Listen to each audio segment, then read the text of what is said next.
commune Ankilivaly Morondava mila matanteraka talohan'ny taona 2024.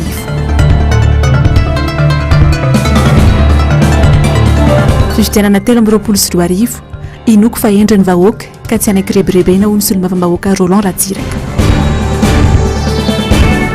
Famonona olona tamin'ny Boiron teny Ambohimahitsy mitaky ny amohanany marina ny fianakavian'izy dimy mirahalahy voaendrikendrika.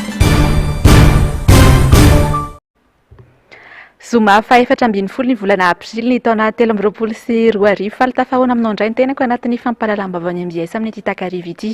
Manolotra ny araba ary tomboky lasy sy tomboky vavy manasanao anaraka ny fotoana